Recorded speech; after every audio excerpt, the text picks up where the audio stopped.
সুধাংশু বিমল দাশের লেখা শ্রী ঠাকুরের নাম প্রসাদ থেকে আজকের নিবেদন। ঠাকুর, নাম শুনবার উপায় কি? সেবাধর্ম শব্দটি সতত নামের নিকটে থাকা।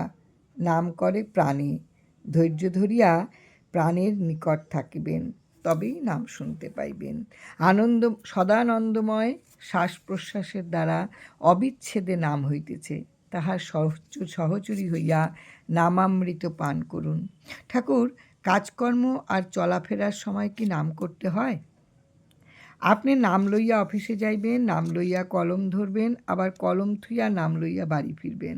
রাস্তায় হাঁটার সময় নাম করিতে পারো না, তাহা হলে তো আঘাত লাগিত না। ঠাকুর, দেবদেবীরা আসলে কি? তারা কিসে তুষ্ট হন? নামে সকল দেবতা তুষ্ট হন। দেবদেবী বিভিন্ন আকারে প্রকারে ও বিভিন্ন নামের হইলেও মূলত এক। গুরুদত্ত নাম মন্ত্রে সকল দেবদেবী তুষ্ট থাকেন। যেহেতু দেবদেবী নাম ব্যতীত আর কিছুই নন, সব নাম এক ও অভিন্ন। ঠাকুর, নামের সেবকের কি হয়? যিনি নিরন্তর নামের সেবা করেন, তিনি জ্ঞান লাভ করে সর্বপ্রকার ঋণ মুক্ত হন। পরে মৃত্যু শেষে নিত্যধামে গমন করে চিরকাল ভগবৎ সমীপে বাস করেন। নাম সাধনের কথা কি কেবল এ যুগের? অন্যান্য যুগেরও কি এ নাম সাধন ছিল? পৌরাণিক বিভিন্ন উপাখ্যান আস্বাদন করলে জানা যায়, শুধু এই কলিযুগে নয়, সকল যুগেই বিভিন্নভাবে নামের অনন্য মাহাত্ম্য এবং শ্রেষ্ঠত্ব উদ্ভাসিত হয়েছে।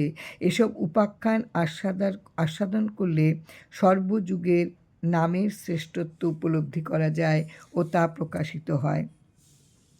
কে অধিক মাহাত্ম্যপূর্ণ, নামই নাকি নাম? এ প্রশ্নের তো সুরাহা হতে হয়। তাই স্বয়ং শ্রীকৃষ্ণই দাপর যুগে প্রকাশিলেন এক মধুর লীলা। তাঁরই প্রেয়সী সত্যভামা আর রুক্মিণী দেবী একদা মহর্ষি নারদ এলেন দ্বারকাপুরীতে। তিনি শ্রীকৃষ্ণকে চিরকালের জন্য অধিক প্রিয় করে পাবার জন্য দেবী সত্যভামাকে তুলাব্রত করার পরামর্শ দিলেন। মুনিবরের নির্দেশ মতো সত্যভামা তুলাদণ্ডের এক পাশে শ্রীকৃষ্ণকে বসিয়ে অন্য পাশে তার সমপরিমাণ ধনরত্ন স্থাপন করে এ ব্রত করবেন। ভাণ্ডারের সমস্ত রত্নরাজি এনে তুলাদণ্ডের এক পাশে তুলে দেবার পরও শ্রীকৃষ্ণের সমতুল্য হলো না দেখে তিনি ক্লান্ত, বিমর্ষ ও লজ্জিত হয়ে গেলেন।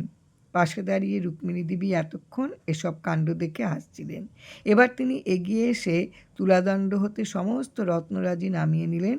তারপর আপন হাতে তুলসী দলে শ্রীকৃষ্ণ নাম লিখে তুলাদণ্ডে স্থাপন করা মাত্রই শ্রীকৃষ্ণ লঘুভাব ধারণ করলেন।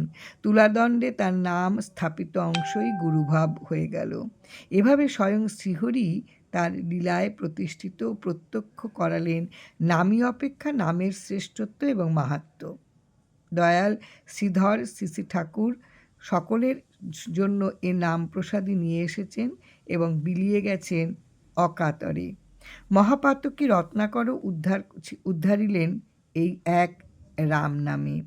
ভক্তে তুলসীদাসজি বলেন, জিহ্বা হচ্ছে দেহ মন্দিরের দ্বারের দেউড়ি বা পৈঠা। যদি বাহিরের ভেতর যদি আলো করতে চাও, তবে দেউড়ি স্বরূপ জিহ্বাকে রাম নাম মণিদ্বীপ ধরো, আর তদ্দ্বারা সর্বপ্রাণীর হৃদয় গুহা নিহিত পরম অমৃত স্বরূপ আত্মাকে জ্ঞাত হও। রাম নাম জিহ্বায় লইতে থাকলে দেহের বাহির ভেতর আলো হইবে এবং আধ্যাত্মিক সম্পদ বাড়িবে। জয় রাম, জয় রাম।